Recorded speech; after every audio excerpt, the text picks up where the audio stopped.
नमस्कार दोस्तों, आपका स्वागत है एक बार फिर से लहर मीडिया चैनल में। दोस्तों, आज की इस वीडियो में हम बात करेंगे एक प्लांट के बारे में। इस प्लांट का नाम है चाइनीज़ फ्रिंज प्लांट। इस प्लांट को आप बहुत अच्छे से घर के गार्डन में या फिर ऑफिस के गार्डन में लगा सकते हैं। तो आइए इस प्लांट के बारे में पूरी जानकारी लेते हैं इस वीडियो में हमारे विशेषज्ञ से।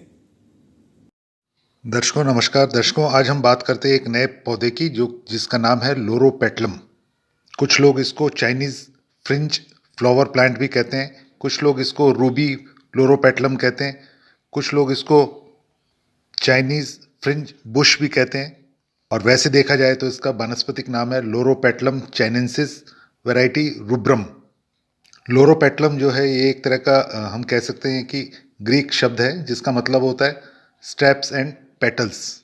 इसमें लंबी लंबी और पतली पंखुड़ियाँ होती हैं और जो कि फ्रिंज की तरह ब्लूम करती हैं, खिलती हैं। इस पौधे को लोग पॉटेड प्लांट के रूप में इस्तेमाल कर सकते हैं, इसको हेजेस के रूप में इस्तेमाल कर सकते हैं। ये पौधा स्लो ग्रोथ करता है, इसलिए छोटे जो गार्डन्स होते हैं इसमें लोग इसका उपयोग कर सकते हैं। इसमें आपको ज़्यादा कटाई छटाई करने की आवश्यकता नहीं पड़ती स्लो ग्रोथ की वजह से। आमतौर पर कहें तो ये एक तरह का स्ट्रॉन्ग और स्टडी पौधा है, ड्रॉट रेजिस्टेंट है। आसानी से एक बार लगा दिया तो हर प्रकार की ज़मीन में ये सफल हो जाता है। क्षारीय ज़मीन जो होती है उसमें थोड़ा इसको दिक्कत है। एसिडिक जो है अम्लीय जो मृदा है उसमें बहुत अच्छा ग्रो करता है।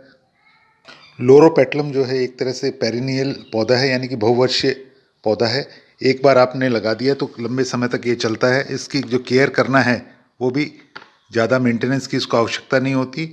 पर इस पौधे को अगर आप पिंच करते हैं, ऊपर से इसका जो मेरिस्टेमेटिक टिश्यू है ऊपर से बढ़वार हो रही है उसको तोड़ते हैं, कटर से काट देते हैं, तो इससे क्या होता है ब्रांचेस ज़्यादा आती हैं।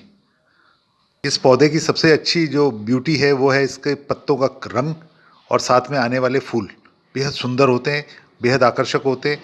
और आप इसको बगीचे में लगाते हैं तो दूसरे पौधों के साथ इसका जो रंग कॉम्बिनेशन है, कलर कॉम्बिनेशन है, वो देखते ही बनता है। बहुत ही आकर्षक पौधा है।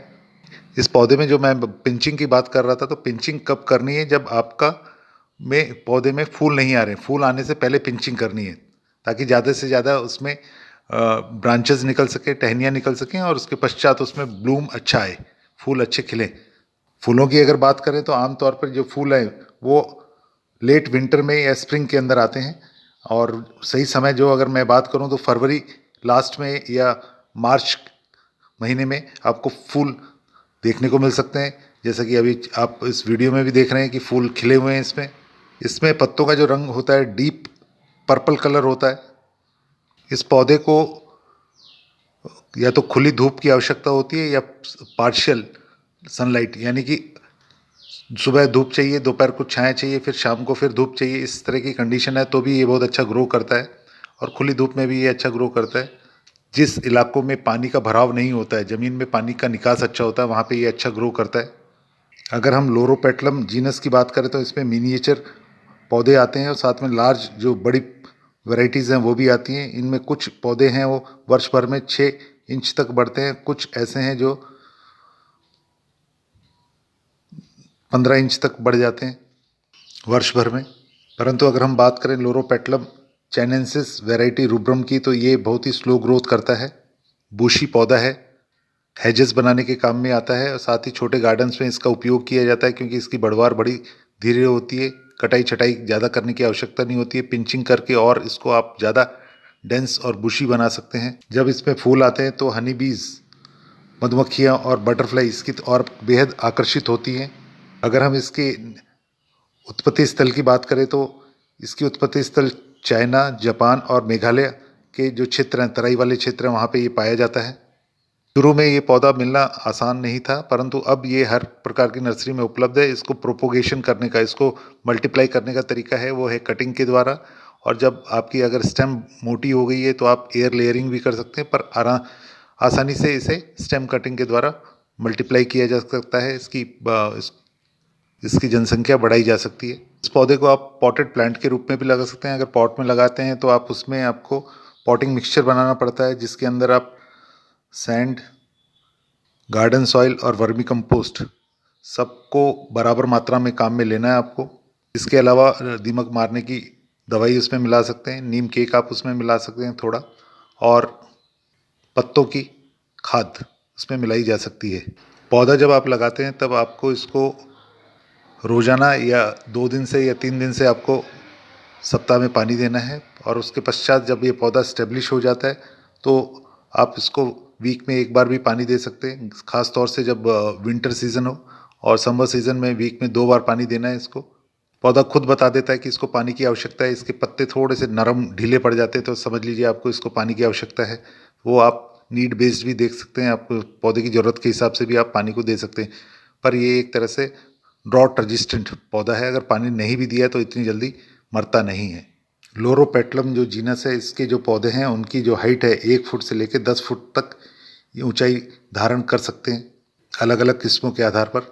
इसकी जो टहनियाँ होती हैं वो एक तरह से धनुषाकार होती हैं, आर्चिंग ब्रांचेस होती हैं, जिसमें कि लंबी लंबी पत्तियाँ होती हैं, 1 से 2 इंच लंबी लंबी पत्तियाँ इसमें पाई जाती हैं। और पत्तियों का जो रंग है बेहद आकर्षक होता है, पर्पल कलर के पत्ते होते हैं, और साथ में जो फूल आते हैं बेहद आकर्षक होते हैं, जिसकी वजह से लोग इसे अपने अपनी गृह वाटिका या पॉटेड प्लांट के रूप में या ज़मीन में लगाना पसंद करते हैं। पाले और ओस से इस पौधे को नुकसान होता है, और उस समय आप इस पे फंजीसाइड का स्प्रे कर सकते हैं। और अन्य प्रकार के जब रोग आते हैं, कीट, तो उस पर नीम ऑयल का स्प्रे कर सकते हैं। 1 ml प्रति लीटर पानी में मिलाकर इस पर छिड़काव करने से कीटकों से निजात पाई जा सकती है। कुल मिला के ये एक हार्डी पौधा है जिसको कि देखभाल की बेहद कम आवश्यकता होती है। अंत में मैं कहूँगा कि लोरोपेटलम चाइनेंसिस वैरायटी रूब्रम को आप अपने बगीचे में लगाएं। अगर बगीचे में जगह नहीं है तो आप उसको पॉटेड प्लांट के रूप में लगाएं, अपनी बालकोनी में रखें, आपकी छत के ऊपर रखें, टेरेस गार्डन में रखें। बेहद आकर्षक पौधा है, और अगर आपने पूर्व में लगा रखा है तो आप अपने अनुभव हमसे साझा कर सकते हैं। आओ लोरोपेटलम चाइनेंसिस वैरायटी रूब्रम को लगाएं और अपनी बगिया को सुंदर बनाएं।